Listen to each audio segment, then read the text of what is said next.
കൂട്ടുകാരെ, നമ്മുടെ സുഖമായാലും സന്തോഷമായാലും നമുക്ക് തുറന്നു പറയാനായിട്ട് ഒരു ബെസ്റ്റ് ഫ്രണ്ട് ഉണ്ടാകും അല്ലേ?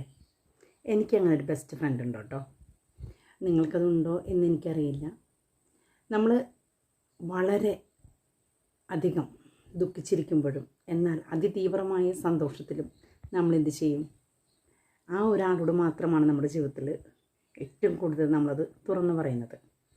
അതിപ്പോൾ നമ്മൾ വളർന്ന കാലഘട്ടത്തിൽ അതിൻ്റെ ആ ഓരോ സുഹൃത്തുക്കളും മാറിക്കൊണ്ടേയിരിക്കും.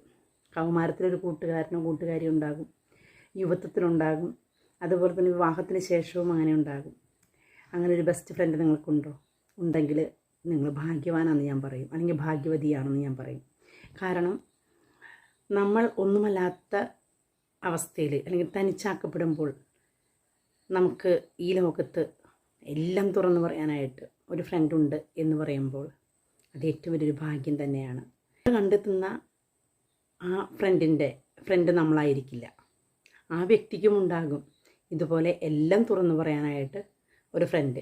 അപ്പം ഞാൻ എൻ്റെ ഏറ്റവും വലിയ സുഹൃത്താണ് അതെന്ന് ഞാൻ ചിന്തിക്കുന്നു. പക്ഷെ ആ സുഹൃത്തിന് ഞാൻ ഏറ്റവും വലിയ ഫ്രണ്ടായിരിക്കില്ല. ആ വ്യക്തിക്ക് വേറൊരാളായിരിക്കാം. അതങ്ങനെ മാറിക്കൊണ്ടേയിരിക്കും. ആയതിനാൽ നിങ്ങൾക്കൊരു ഫ്രണ്ട് ഉണ്ടോ എന്നുള്ളത് നിങ്ങളൊന്ന് ചിന്തിച്ച് നോക്കുക. Thank you.